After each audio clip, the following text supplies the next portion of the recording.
Welcome to an Into the Wild segment. So essentially, referees in other sports wear black and white, so they're called the zebras. The FIA are the zebras of F1 because they're the referees. So we are into the wild. We also think that most of their decisions are wild and inconsistent and feel like we're in a jungle. Woo, here we are. So since we have left the frustration station and my brain, went on a 3-mile hike and really tried to expel some energy and frustration myself. Let it out. We let it all out. Then I had to go to, all right, we have to fix this problem. And I have brought for our Into the Wild segment today various solutions and research done about how can we fix this problem.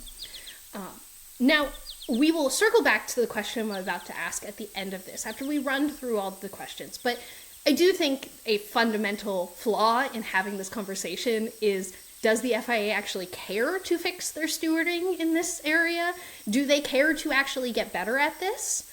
I don't know the answer to that, but we are going to go into this conversation assuming they do. And these are providing options in that direction. Because as fans, I would like this to get better, and I would like to believe they would want to get better. A couple of other bases to these track limit solutions. Safety. If there is a solution, but it is fundamentally unsafe, it's not going to be a solution we like or want to talk about here. Also, I don't think DNFs are fun. So if it's unsafe and or just creates a massive uptick in DNFs, you'll probably hear us not like it so much. Another foundation is we want the stewards to apply the rules correctly and consistently during F1 races. We are never in favor of drivers should just do better. No. Drivers are going to take every advantage they want. I want my refs to do things well and to police them correctly. So again, if you're thinking that's your argument, this isn't going to be the discussion or place for you. And the third one is that drivers and teams will take advantage of everything. We are not in the gentleman era of the 60s, as if we're pretending like drivers and teams didn't cheat all the time then too.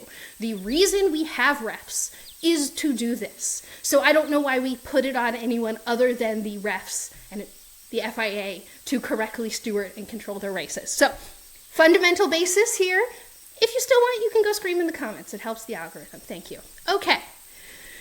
So to recap here, I did a bunch of foundational research on what is the current situation. What is actually going on in the FIA and in the race control? What are the stewards doing during a race to the extent that they have told us what they're doing?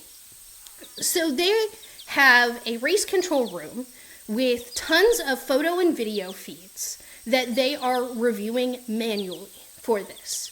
So someone needs to see something in those photo video feeds, then they will take that and give that to someone, and they will review, and with their eyeballs and the photo video that they have, determine was that track limits. I think a big issue with this is how inaccurate and subjective it can be. But you're always going to have an element of that in refereeing a sport. There's human nature to this, and that's okay. There's not going to be a perfect computer that can do this with the tech that we have either.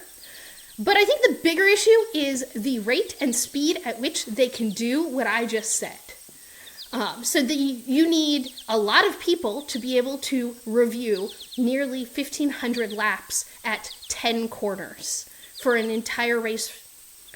So there's a speed issue here.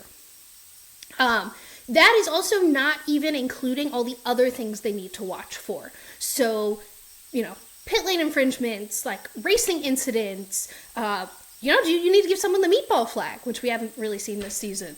There are so many other things that they need to look for that we're talking about hundreds of thousands of data points that need to be reviewed by these people that is only coming in via photo video right now.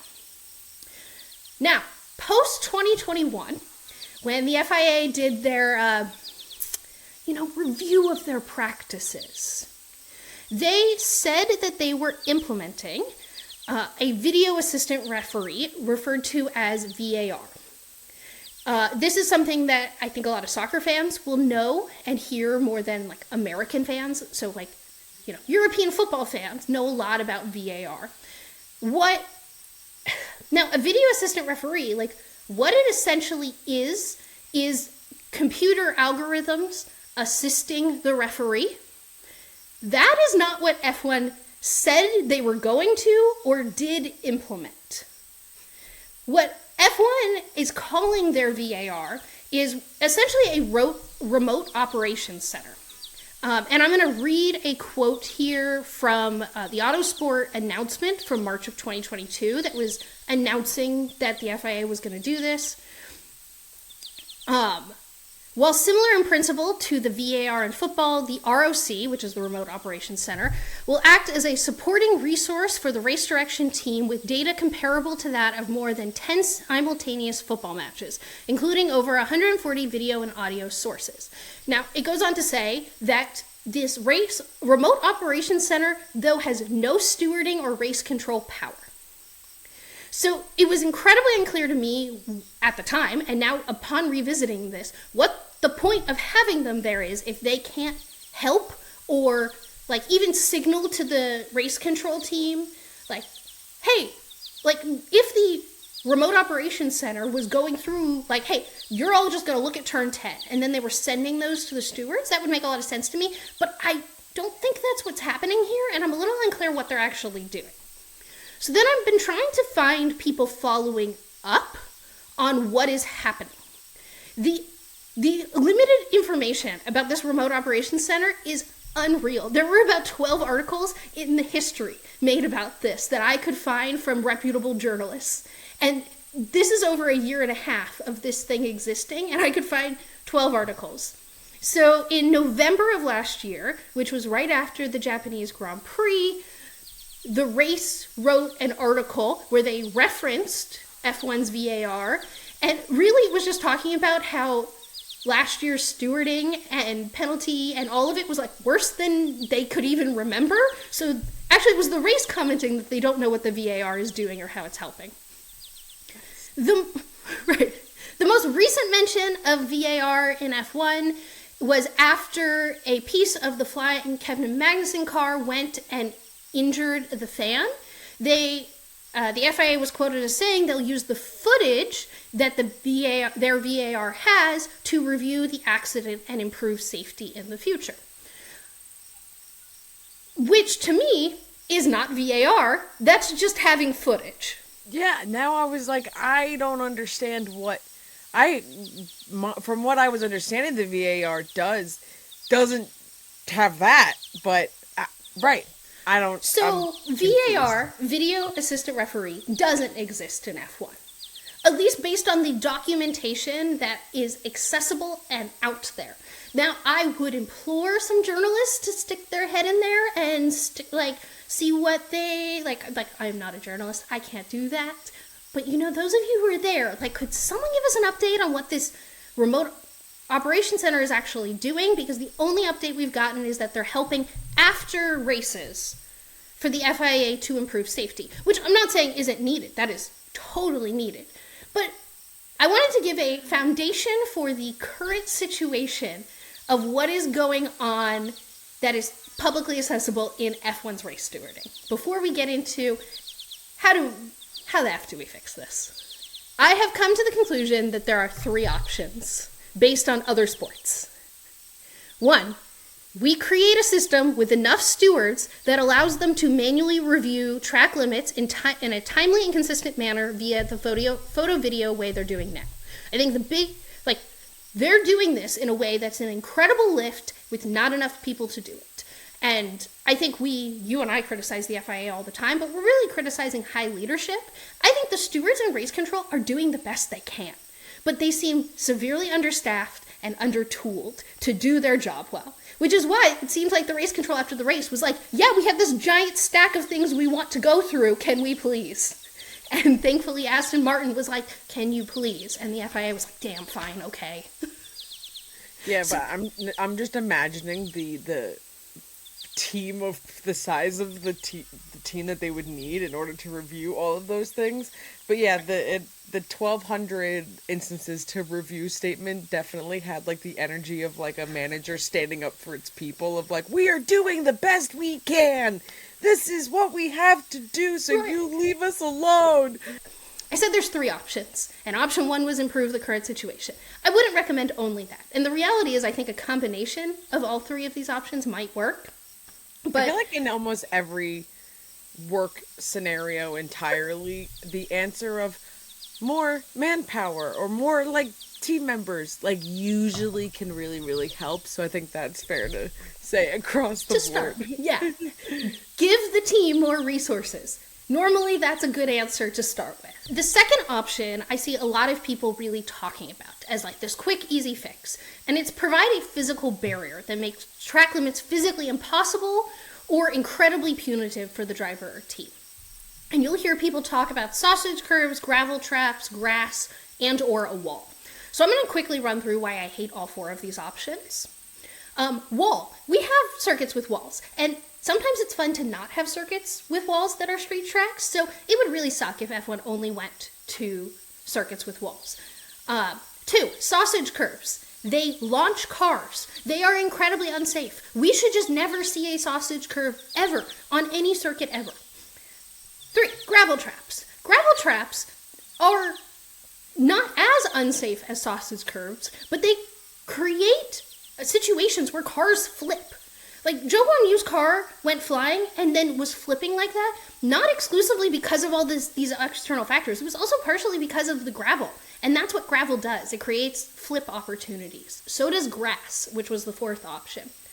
Gravel traps also make it more likely that a driver DNFs and it wrecks cars. And in a cost cap era, the last thing I want to see is teams having to divert funds to fix cars away from upgrades to catch up to the teams in the front.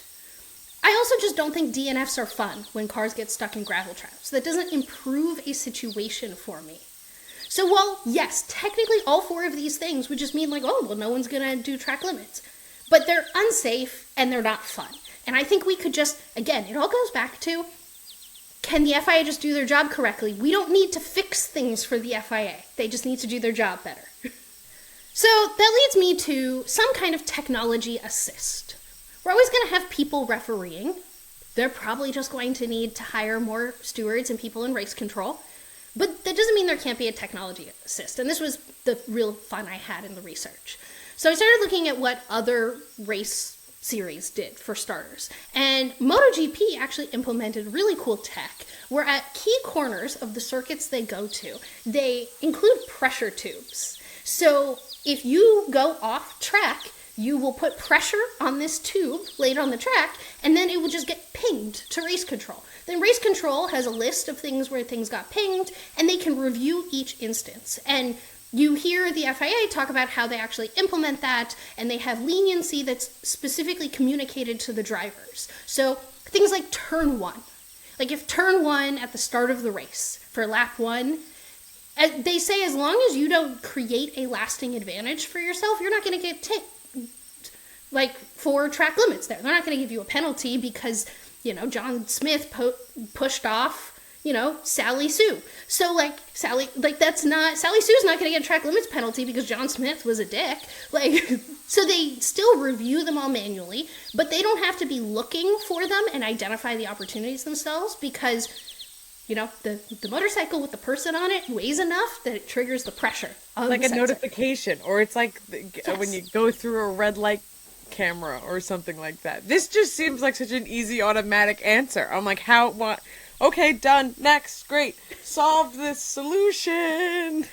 Yeah. Now, I will point out that if we put this in F1, it is not the cheapest solution, and they would need to create a way to figure out where to put it to, because, F1 cars do have 4 tires instead of 2, so we're talking about a greater width here. And we don't just want it to ping every time, 2 tires are put off track, because that's not track limits in F1. So it is a little complicated. There would need to be a very specific F1 solution here. Sensor on both tires would need to cross over the thing and Yeah, okay, now it's getting complicated in my brain and past the technology that I understand. Not that I mean, pressure tubes I understand, the like pressure, touches, Yeah. pass, got it. But the technology exists, and there are so many really smart people who could take that technology and be like, here's how we're going to implement it in F1. Then I started looking at what other sports do. I will point, and there's just cool tech in this area all around refereeing. And it made me really frustrated that the quote-unquote pinnacle of motorsports is so behind in this area, because every single sport I looked into is using some of the revolutionary tech I'm going to get into here. And by the way, when I say revolutionary, I mean things that have been implemented in other sports for 30 years. Just so we're clear. In cricket, they have a thing called a Snickometer, which uses sound waves to detect whether a ball went off the side of their bat. And so, essentially, all the photo video gets put into this Snickometer, and they can look at the waveforms, and they know what it looks like. They know what the sound looks like when it hits a bat versus the ball hitting something else. That's crazy. Isn't that a great solution? Yes. Now, again, I don't know one-to-one application for F1. You would probably create a runoff area where if it's run over, it creates a different sound. So it's possible. Technology exists to do something with sound. This also led me into a whole area about Hawkeye innovations. So if you've ever watched tennis and there's a challenge, and then they review where the ball hit, and they have this really cool tech where it visualizes it for you, that's Hawkeye innovation. So what it essentially that tech is that they have stationary cameras set up at every single angle, and then this algorithm can input all that data and calculate to the measurement of 3 millimeters. 3.6 millimeters is the gray area for this, the direction of where the ball would have hit, and then it visualizes that for not only the referees, but us viewing on TV. And do you know what's if it is accurate enough to 3.6 millimeters, I really think that's enough accuracy to determine if a giant F1 car went off track. Physics is crazy. So how that would need to be done in F1 is they would need to set up a ton of stationary cameras around whatever corner they want to look at, and then it would trigger an alert like, hey, we think this is one, and the steward would have the data and be like, yes, no, yes, no, yes, no. So there is a cost of them having to set up the cameras everywhere they go, but yeah, we're not trying to save the FIA money here, okay? Yeah, that's not the goal here. This is the solution. This isn't, budgeting class. This is the same technology that they use in hockey and in soccer for goal line technology to determine whether or not the puck or the ball actually went into the net. Because, sometimes a hockey puck gets sent into the net, and just because of physics, it ricochets out. Like, you don't know the details. In soccer, did it actually go in the way it was supposed to? This goal line technology is Hawkeye Innovations. The NFL also has implemented this. So what the NFL uses Hawkeye Innovations for is that when the refs have to review something, it automatically syncs up every single video camera feed. So if you ever see oh, was that a catch or not? Or was that a touchdown or not? And they're going to all these different angles, the ref actually gets them all synced up together so they can correlate things perfectly. Again, technology assist. That's what we're talking about. Make the jobs of the stewards easier. Another really cool area is that NASCAR uses Hawkeye Innovation, so a racing series. One of the big things they use this for is pit lane monitoring. But what I thought was so cool about their use of Hawkeye Innovations is that they're using machine learning to teach these algorithms what a mistake is. So Hawkeye's software just pings the stewards. Hey, I think there was an infraction here. So in NASCAR, I've learned that in a pit stop, there's a certain point where people have to be behind the wall, and then they can come out from the wall and perform the pit stop. So they have these cameras set up and this machine learning algorithm that says, oh, I think this person here that's surrounded in a box came out too soon. And then a steward just has to review what the machine told it was triggered were penalties. Lastly, Formula E has also tested out Hawkeye innovations for track limits specifically. I think it had, that weekend was a rough weekend for that circuit. They tried it out when they went to a brand new circuit in India. It doesn't seem like anyone had complaints about the track limits issue. They just didn't like the circuit, so all the coverage was about that. But this leads me to the solution I think they actually need to do. And it is lasers. And this was brought to my attention by a fantastic actually LinkedIn blog written by Lucas deGrassi, who's a current Formula E driver. He has a lot of experience across multiple different racing series. And his article about this brought my attention to, wow, oh my gosh, this is the solution. It is the cheapest solution. It is the easiest solution. It combines everything we're talking about. Lasers sound cool too. If you are only listening, I would recommend going over to YouTube right now because there's going to be a visual example of what we are watching here, or what we're talking about here. But I will do my best to explain it verbally anyway. All right, what we're looking at is a graphic with the track and a white line that is the track limits for the white line. And we have an F1 car. It does have a little red dot in the middle, and this is our sensor. So the proposal is there are lasers that can pick up difference in paint. So this is a car.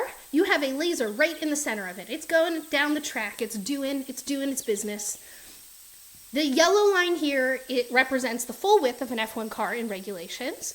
And then you have the half width of an F1 car in regulations with this red line. Now, these things are all standard. We can fit a laser to the center of an F1 car, and then we know how wide it's allowed to be in the regulations.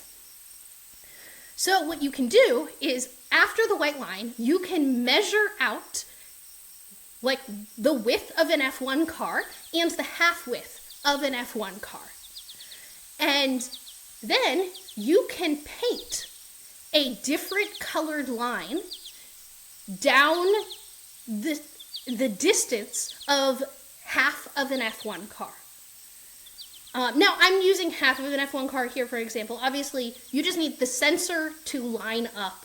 I put a sensor in the center of a car, therefore I'm putting the line halfway through an F1 car. Right. You can put the sensor anywhere. Right. And the example we're visually looking at is a straight line. It is very unlikely that this would be done in a straight line fashion, but I just wanted to make it visually easy to understand. But the concept is, imagine the Austrian track, you have turn 10, and then at the same distance and radius around turn 10, you just draw a line in the color that the sensor is programmed to pick up at the correct distance. So then, let's say an F1 car is driving down the road, we have this like secondary, we have the track limits line, but then we have the detection line. And oh no, the car went over for track limits. But since it went over, it was detected. And then all the stewards get a ping of Lewis Hamilton went off at turn 10 because the sensor picked it up. And then they're able to pull it up and confirm it because we want human review of these things. These aren't computer and technology is only good as the human wielding it. So that way they're not having to sit there staring at a camera going, did they go off? Did they go off? It's like, no, the sensor triggered it. They went off. It is perfectly measured. Great. And that is the magical solution to track limits. And you know how much cheaper that is versus setting up like 6 cameras at every corner to do this accurately? You could paint lines. There you go. That is my solution to track limits. Thank you, Lucas deGrassi. That was an incredible article. I will link it in the descriptions of everything because you should read his discussion of this. It needs to happen. So I've been yammering about track limits for too long, but I hope everyone learned something cool, and mostly I hope everyone understands that this is a solvable solution. And if the FIA say otherwise, again, I will scream. Because even post-race, they've come out and they've said, oh, well, we told that Red Bull Ring, they needed to put a gravel track there. The Red Bull Ring didn't want to put a gravel track there. It's like, but yeah, gravel's not the solution. And good job, FIA, trying to make it seem like it's not your fault. I threw way too much information at you. Please. What are you thinking? I'm sorry. No, I am honestly was so convinced, like after hearing pressure tubes, I was like, yeah, of course this has to be it because it just makes so much sense. Obviously the paint and sensors, and then you can also say that the solution is lasers, which is not only more affordable but sounds really cool.